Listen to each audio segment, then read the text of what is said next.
¿Qué tal amigos? Te saluda Eder Villalón Saldivia, yo internista, y te traigo otro capítulo más en este canal. Bienvenido.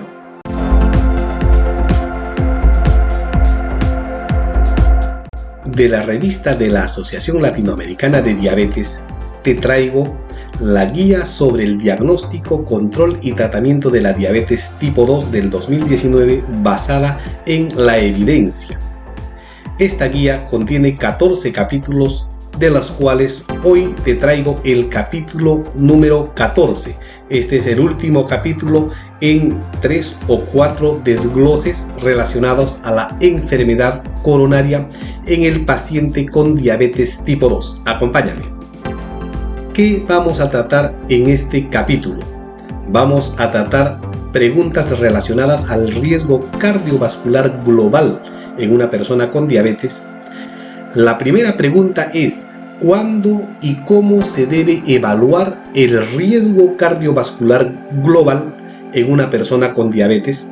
Bueno, sabemos que todo paciente diabético y un factor de riesgo cardiovascular adicional debe clasificarse como alto riesgo de desarrollar un evento coronario.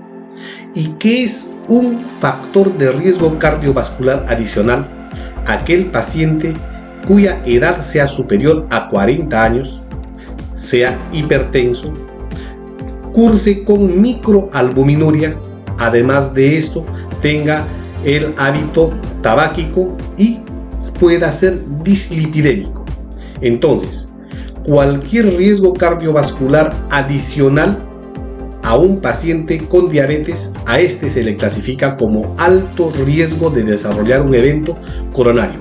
Esta es una recomendación C. Para recordar los factores de riesgo cardiovascular, estas se van a diferenciar y dividir en dos: aquellos no modificables, o sea, aquellos que no se van a poder modificar, como por ejemplo el sexo.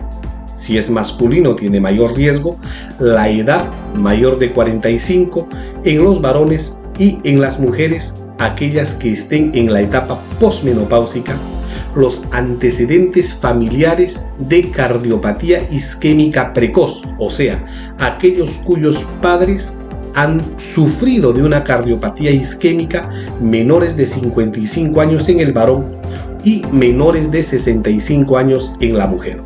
Mientras que los factores de riesgo cardiovascular modificables son aquellos claramente establecidos que están en la columna que estamos señalando: tabaquismo, hipertensión arterial, diabetes, hipercolesterolemia, obesidad, sedentarismo. Y aquellos modificables que están en el otro rubro, otros: hiperhomocisteinemia, por ejemplo, hiperfibrinogenemia, aumento de lipoproteína A, aumento de la proteína C reactiva de por sí, o un aumento de los valores del péptido natriurético cerebral, o el gen ECA, la inflamación crónica, como por ejemplo la artritis reumatoidea, o el hiperparatiroidismo. Entonces, estos son los factores de riesgo cardiovascular. Además de ello, todo paciente diabético que tenga enfermedad coronaria evidente, ya no factores de riesgo cardiovascular, sino que ya cuente con la enfermedad coronaria evidente, debe clasificarse como en muy alto riesgo de desarrollar un evento coronario. Esta es una recomendación B. Para la detección de enfermedad coronaria asintomática se debe de realizar un electrocardiograma anual. Se puede reducir los tiempos en el sentido de que el paciente pudiese estar cursando con algún cuadro sintomático. En este caso se tiene que tomar el electrocardiograma en ese momento. Esta es una recomendación de consenso. ¿Cómo justifica esta guía? Bueno, comentarles que el diabético, además de ser diabético, la principal causa de muerte de estos pacientes está relacionado con la enfermedad cardiovascular. Por eso es necesario establecer cuál es el riesgo cardiovascular global.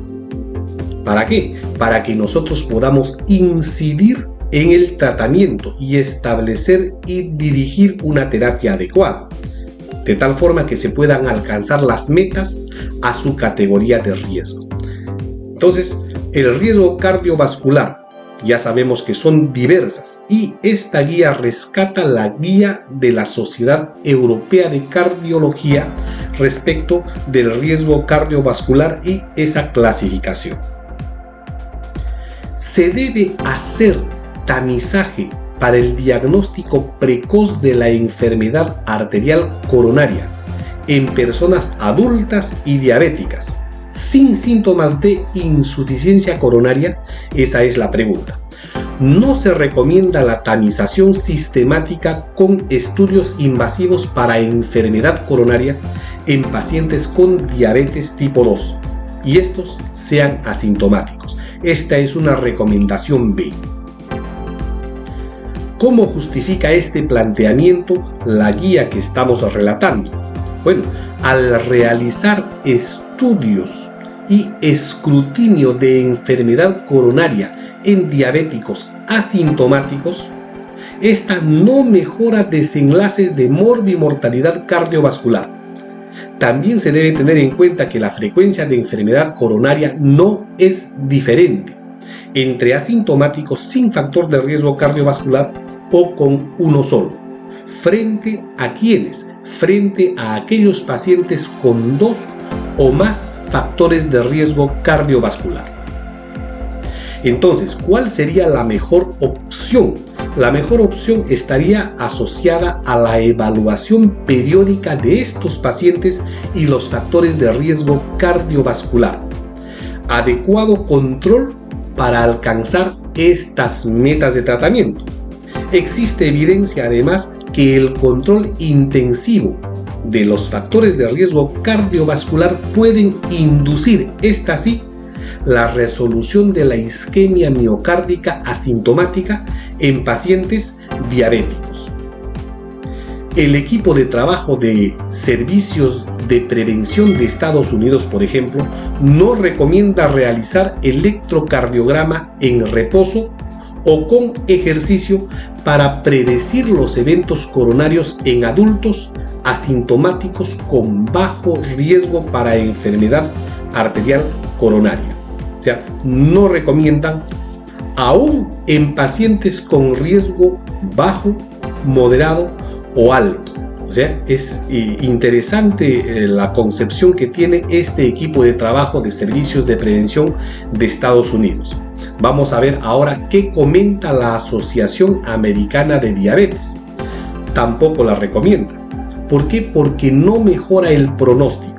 Aclaran, sin embargo, que debe de realizarse pruebas avanzadas o invasivas cuando el paciente tiene síntomas cardíacos típicos o atípicos y un electrocardiograma anormal en reposo. En estas circunstancias debieran realizarse pruebas invasivas.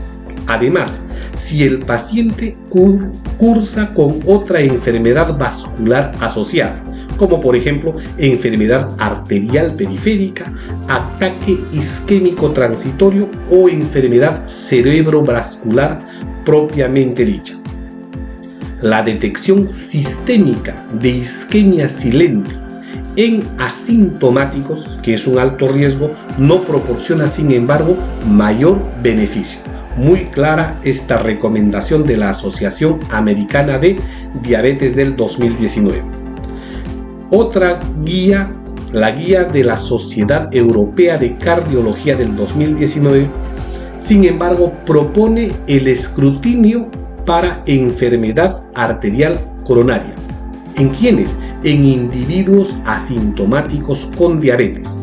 ¿Qué es lo que propone esta guía?